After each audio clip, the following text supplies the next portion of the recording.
বিসমিল্লাহির রহমানির রহিম। 24শে জানুয়ারি 2025 বাংলাদেশ এবং বাংলাদেশের বাইরে যারা আমার ভিডিও দেখেন সবার প্রতি শ্রদ্ধা এবং ভালোবাসা। এই বছরের ফেব্রুয়ারি মাস অর্থাৎ সামনের মাসে নাকি আওয়ামী লীগ রাস্তায় নামবে, হরতাল অবরোধের মতো কর্মসূচি দিবে। এই কথাগুলো কে বললো? এই কথাগুলো বললো শেখ পরিবারের ঘনিষ্ঠ বাহাউদ্দিন নাসিম, আওয়ামী লীগের কেন্দ্রীয় নেতা। খবরটা পড়লাম, পড়ে হাসিও পেল আবার দুঃখও পেল। কি প্রতাপশালী আওয়ামী লীগ! 41 সাল পর্যন্ত যাদের থাকার কথা ক্ষমতায়, তারা গত বছরের 5ই অগাস্ট তারা জনরোষে জনবিদ্রোহে প্রবল পরাক্রমশালী প্রধানমন্ত্রী শেখ হাসিনা ওয়াজেদ পালিয়ে গেছেন। শুধু তা নয়, তিনি তো গেছেন একবার আন্ডা বাচ্চা সহ যা আছে সব একসাথে, কেউ পালিয়ে গেছে, কেউ গর্তে আছে। তো সেই দলের নেতা জনাব বাহাউদ্দিন নাসিম আগামী ফেব্রুয়ারি মাসে হরতাল এবং অবরোধের কর্মসূচি ডাক দিয়েছেন। উনি বলেছেন যে ওনার দলের নেতাকর্মীরা তৈরি হতে এবং নেতাকর্মীরা নাকি এগুলো পালন করবে।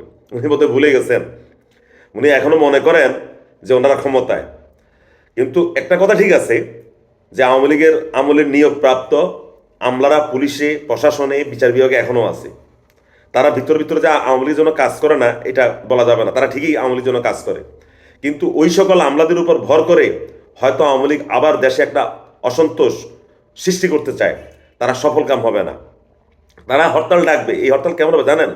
আওয়ামী লীগের আমলে বিএনপি যখন হরতাল ডাকতো, নেতারা রাস্তায় নামতেন না।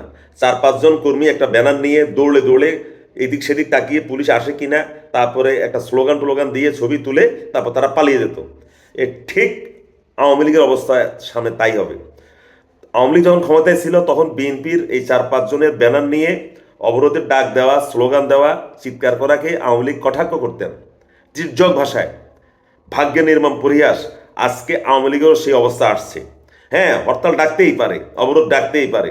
এদিক সেদিক তাকাবে আওয়ামী লীগের 4-5 জন বেকুব কর্মী, যাদের কোনো হুঁশ জ্ঞান নাই, যারা এখনো বুঝে না যে তাদের দলের অবস্থা কি আর বিশ্ব কিভাবে চলে। তারা হয়তো একটু স্লোগান দেবে।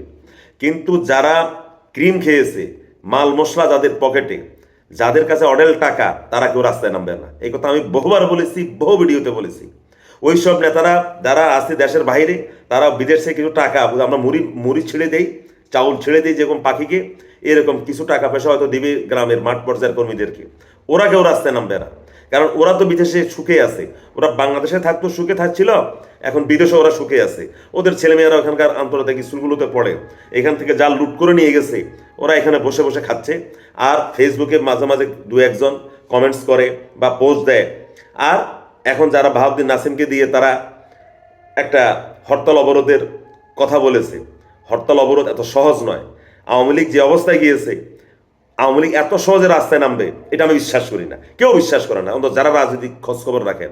আওয়ামী লীগ যদি ঢাকাতে বড় কোনো সমাবেশ করতে চায়, মনে রাখতে হবে আওয়ামী লীগকে বাংলাদেশের প্রত্যেকটি রাজনৈতিক দল যারা আওয়ামী লীগকে পছন্দ করে না, এরা আবার এক হয়ে কিন্তু এরা আওয়ামী লীগকে দৌড়ানি দিবে। এখন হয়তো ক্ষমতার চেয়ার নিয়ে এরা কামড়াকামড়ি করছে, কে বসবে আগে, কে আগে বসবে, কে পরে বসবে। কিন্তু আওয়ামী লীগের প্রশ্নে এই রাজনৈতিক দলগুলো কিন্তু আবারও এক হয়ে যাবে।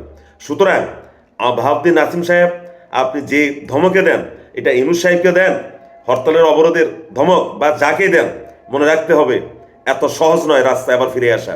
একবার রাস্তা থেকে ছিটকে পড়ে গেলে ঘুরে দাঁড়াতে, উঠে দাঁড়াতে লম্বা সময় লাগে। ধন্যবাদ সবাইকে।